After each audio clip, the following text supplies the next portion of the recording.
And why nobody talking about the black church? Let's get on the black church for a minute. A lot of people gonna hate me for this. Bro, look at how much money has ciphered through the black church.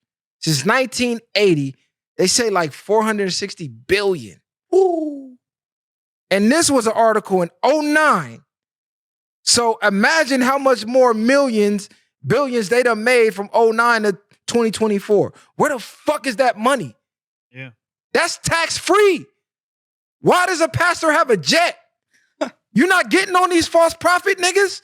A lot of them too do get in trouble. Wild. You could go on YouTube and type in pastor depositions, and you'll see a lot of pastors get caught up for what they do. Unfortunately, a lot of people who go into religion beforehand, they are running some other type of game. And, you know, unfortunately with religion, it's an easy thing to sell in the world because people want to believe in something higher. Mm-hmm.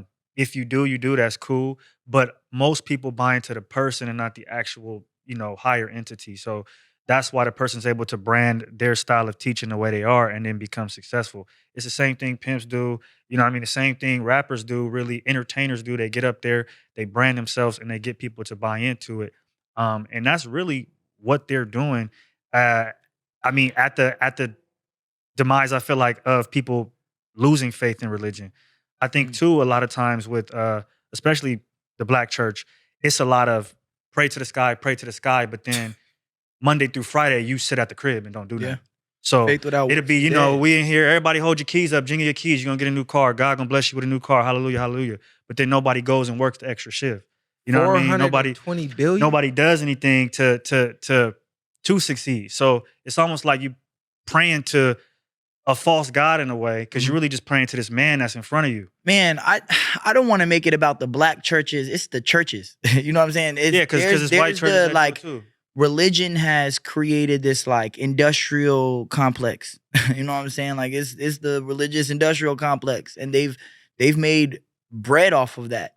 But in all movements, all societies, like when you look at it, faith and religion has been used to manipulate, it's been used to exploit, it's been used to like do some of the most evil, vile shit. Like the reason I'm like, man, we talk about the black church all day, and so many civil rights movements happened outside of or inside of the black church. We talk about the black church all day, and so much empowerment of our people have come from those spaces. Ain't nobody talking about the Catholic Church. These niggas are pedophiles. Like, hold up. Like, these got a niggas weird really case. Why is he around? Come on, bro. Niggas, it's a fact. My thing with that, praying. My thing with that is, I completely understand that, you know, they have their thing and they're doing their thing, but I feel like when we speak on black culture, we should only speak on us. We shouldn't look to the left or to the right and be like, well, they doing this, well, they doing this. Well, if Jimmy jump off a bridge, you're gonna do it too. It's the culture itself of faith, what that is. You know what I mean? It's like, it has been diluted, tainted so much that like, niggas got church hurt out here, bro. No, like my wife and I, we have a whole congregation. It is growing. We have about a little over 100 people that come every single Sunday. All young people, old people, middle aged, like it's mixed. And this is in a time where spaces of faith are dying. Our shit is growing exponentially. You get what I'm saying? And it's putting the human back into shit. We meditating, we reading from the Bible, the Quran, the Tao, the list goes on, ancient texts, because who the fuck are we to tell anybody that they're wrong? Who's experienced afterlife? Who's truly not you know, having amazing mental breakthroughs and all these, like, who's really talked to God, Allah, O Rahim, the universe, Dios, like, come on, who's talked to him? It's them. blind faith. You get what I'm saying? Like, so I feel, man, when we start talking about faith, it goes back to this idea of charismatic leaders. We're past this time. What's the bro Todd? Something Todd. Y'all know who I'm talking about? He's a preacher as well, and he be doing wild ass shit. He be going viral every week. And I just remember him talking about, you know, going through hard shit, and he starts spitting. Oh yeah. Oh yeah, Wiping it on the face. Yeah, crazy work. Yeah. 1,000 people. Crazy work. That comes from the old evangelical, that performative style that they used to do a long time ago, falling out. It's still done now to a certain degree. But that shit is wild. Hey, bro. pastors low-key out here molesting women in the church, talking about I can suck the cancer out your pussy, out your titties. And these niggas is wilding, bro. Like, bro, they using religion to do all type of shit. A stripper? You seen the that's pastor true. in Brooklyn who was walking around like a rapper, big chains on, big foreigns. He had his boys come in and act like they robbed him, got the insurance money, gave him his chains back. Dumbass nigga got sent to the feds. But the reason I brought up the black church Stupid. and not church, period, because like Kali said, we got to focus on us. So if the Catholic Church want to finesse their people, guess what? They ain't helping us anyway. So I ain't worried about what the fuck they doing. I'm worried about what y'all doing with the black dollar. 420 billion? Why are you looking at Jay-Z? He up how, what, 2, 3 billion, 4 billion, 420. That's enough to clear all our societies and hit a master reset. What y'all doing with that money, though? So Dr. Umar's defense, that's one thing he did say was that if you are a mega church making $200,000 a year or more, that you should be trying to do at least some sort of food service, so some type of grocery store, some type of community medical center, some type of school, some type of bank. If you're netting $200K plus, and I do agree with that, because if you are netting over $200,000 a year, you know what I mean? You should be able to give a little bit to a community center here and there. It's not going to take that much. The Black Panthers used to set up, I mean, in the middle, you know what I mean? Program. In the middle of the street and just get it cracking. So with less money. But in the We do grand that scheme shit of with things, no money. Yeah, Like, so it's in the possible. grand scheme of things, even trying to track down the money and this, that, and the third, we still missing the big picture of people should be able to work an honest living and be comfortable and not have to look for anybody to save them. You should be able to go to work, make an honest day's work, make an honest wage, and take care of your family, bro.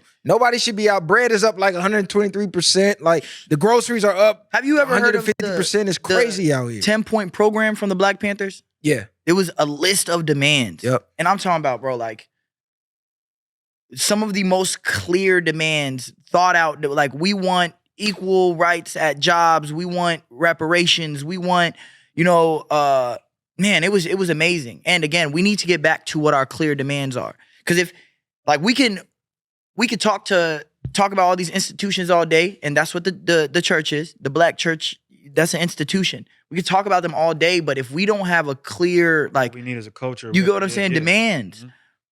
How do we get to that point? Where are we working to? You know what I'm saying? Like, we got to get to that. We got to work towards that. And Man, though, these that's the people ain't trying to courageous save you. conversation, though. That's the courageous conversation. And what you guys said, when you talked about the church and how it's turned into this industrial thing, I mean, the main problem, what you're talking about too, with the honest living is capitalism. Mhm. Unfortunately, Yes, sir. it's naturally inherently oppressive. You know what I mean? To a certain degree, even though you have the chance for everybody to make $1 million, is it really that likely when you have a certain system that's aimed to have things go a certain way? So the root of it really is capitalism. We got to remember, it's a Crazy system extent. created by white men with guns to protect themselves and their assets. You know what I'm saying? Yeah. And a lot of people refer to it as a broken system. That shit, well-oiled, running still Way they want it a to, system created by white guys with guns to protect themselves and their assets. And us as the marginalized people, we suffer for it. So there's got to get to a point. There's got to get to a point where we organize enough. That's that super amount of effort that we need to organize enough to create demands that, because I feel like there's a space, and I always get into a deeper conversation with my revolutionary homies when I say this shit. Not all of them agree, but I think there's a gray space in between capitalism and socialism, where hear me out, if all 7 necessities of life, so education, job security, food security, shit like that, housing, like if all 7 of those things were free, we would actually have money and the ability to go buy shit outside. So I just, I had a day of work and I'm tired. And this week, my fridge is full and all this other shit. But this week, I don't want to cook because, I've been working hard. Now I have money. I don't have to struggle on paying for the healthcare for my kids and my family. I don't got to focus on paying for education or nothing like that or filling my fridge. I can go to this restaurant over here and sit down and feed my family. To me, I feel like that'll boost the economy. You get what I'm saying? Now we got people out here spending money because they feel confident and comfortable enough to do so because they feel safe. They're not operating on scarcity mindset. You get what I'm saying? Like, but again, it just requires too much effort. My homie, he says, it is easier for us to envision the end of the world than it is a transformed one. And that shit, niggas don't want to hear that shit. Niggas don't want to turn their brain on and have the muscles move to think about something that has not been thought about before. You know what I'm saying? Niggas don't want to do that shit. Man, stop looking for these corporations to save y'all. They make a living off you being a slave. It's an old quote. It's a powerful quote. It says, powerful people cannot afford to educate the people that they oppress, because once you are truly educated, you will not ask for power. You will take it. So stop looking at these people that's over you to help you. Why would I help you take the power back? I'm going to keep you a slave. Free your mind and you free yourself. Period.